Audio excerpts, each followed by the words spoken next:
말씀을 읽으면서도 정말 이런 일이 벌어지고 있었구나, 이런 일이 있었구나라는 것을 우리가 다시 한번 새삼 깨닫게 되죠. 이스라엘의 가장 악한 왕이라면 단연 아합 왕이 최고입니다. 그러면 남쪽 유다에서 아합 왕에 견줄 만한 또 악한 왕이 누구일까? 바로 아하스 왕이죠. 아하스 왕은 제가 예전에 여러분께 한번 설교를 한번 같이 나눈 적이 있었어요. 참 의문의 인물이라고 했습니다. 아버지도 훌륭한 왕, 아들은 더없이 훌륭한 왕. 그런데 중간에 이 아하스라는 존재가 끼어 있는 것이죠. 우리가 묵상해야 할 내용이 정말 너무나도 많습니다. 이 아하스라는 사람을 보면 어떻게 이런 정말 좀 특이한 사람이 나왔을까? 그의 시작은 이렇게 시작합니다. 그의 하나님 여호와께서 보시기에 정직히 행하지 아니하였다. 이 문구는 모든 유다 왕들이 가지고 갔던 문구잖아요. 우리가 남쪽 유다 왕을 보면서 온전하지는 않았지만 그래도 이 말은 항상 가지고 갔어요. 하나님 보시기에 정직히 행하였더라. 그런데 아하스는 그것조차 거부합니다. 다른 유다의 왕들은 하나님을 섬기다가 잘 섬기지 못했는데 이 아하스는 하나님 자체를 뽑아냅니다. 어느 누구도 하지 않았던 일을 하게 되죠. 물론 예견된 결과입니다. 죄라는 것은 점점 더 커지니까 하나님을 처음에는 부인하다가 하나님과 다른 신을 섬기다가 결국 누굴 밀어내냐면 하나님을 밀어내는 것입니다. 다른 신을 섬기다가 다른 신을 밀어내면 뭐가 문제가 되겠습니까? 그런데 우리의 마음이 결국 하나님을 밀어내게 돼 있습니다. 여러분의 심령도 그렇습니다. 그래서 작은 것을 허용하지 말라는 것입니다. 처음엔 작은 것입니다. 그런데 그게 나중에는 걷잡을 수 없는 하나님을 부인하는 단계까지 이르니 하나님 앞에서 작은 것도 소홀히 하면 안 되겠지요. 그래서 그는 어느 왕도 행하지 않았던 이 몰렉, 자기의 아들을 불 가운데로 지나가게 해서 죽는 역할까지 서슴없이 합니다. 어느 왕도 이렇게 행한 왕은 없다고 했습니다. 여러분, 우시야 왕을 기억합니까? 그가 문둥병에 걸렸어요. 우리가 앞에서 묵상했던 그 왕의 죄가 뭐냐면 그 제사장들이 분향하는 걸 자기가 분향하려고 해서 문둥병이 걸렸는데 아하스는 하나님의 성전 자체를 다 바꾸어 버려요. 그리고 성전을 누구를 위하여 그 성전을 개조합니까?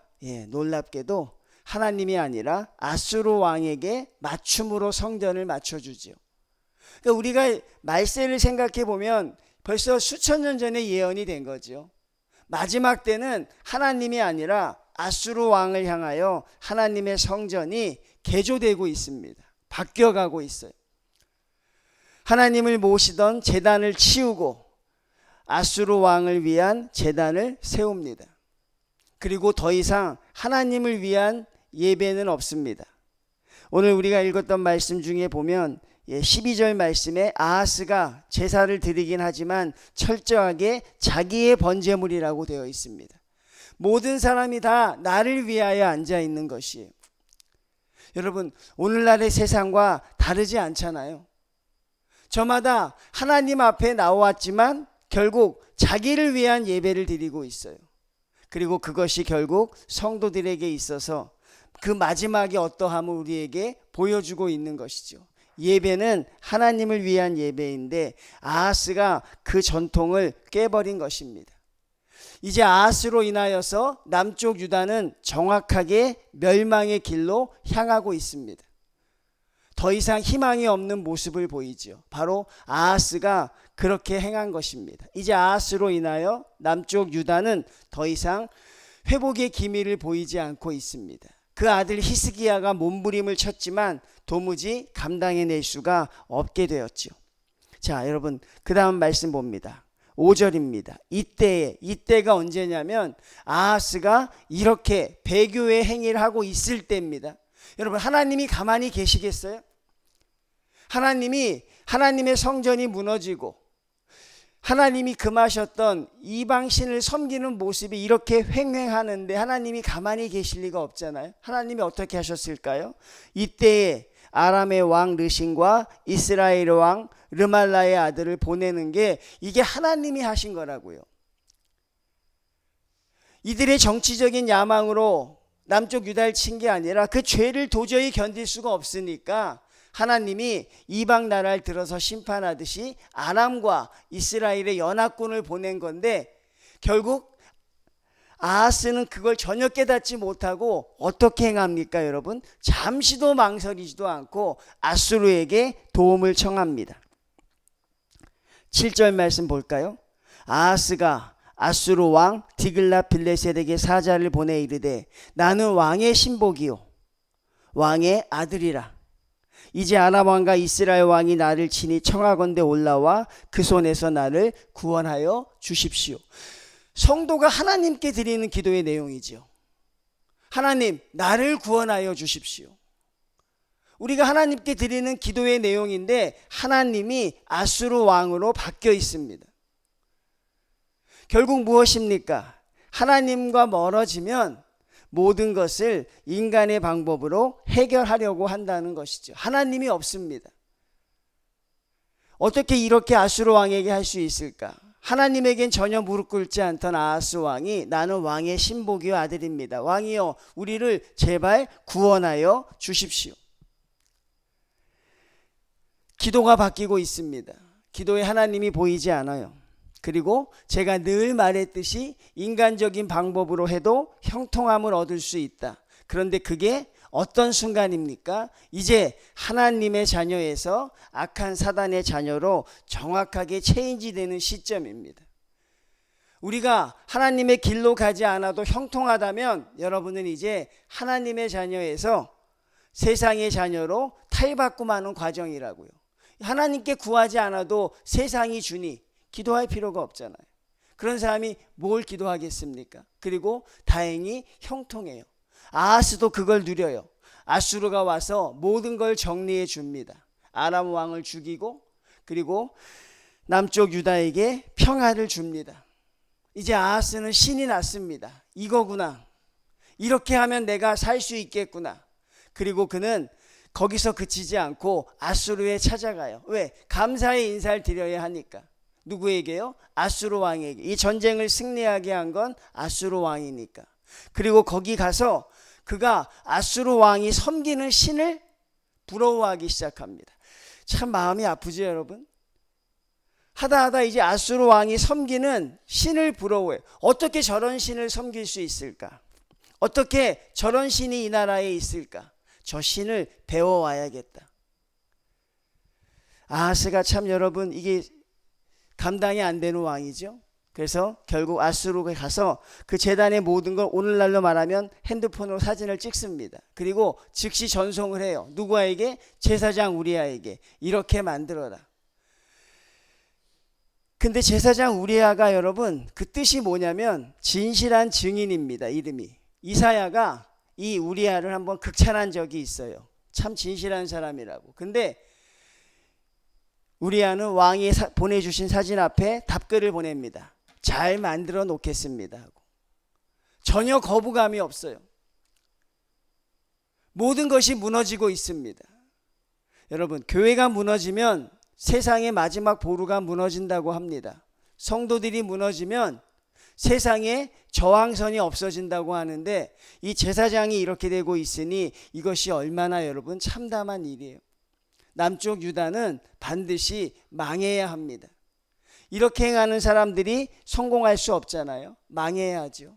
그래서 그는 결국 와서 하나님의 모든 걸 치웁니다. 제일 먼저 한 게 하나님의 성전을 바꿔요. 제단의 위치를 바꾸고 그리고 그가 드리는 모든 제물의 성격을 바꾸어 버립니다.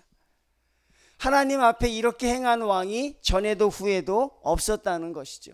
그리고 거기에 제단의 짐승의 피를 뿌리고 그리고 자기를 위하여 제사를 드립니다.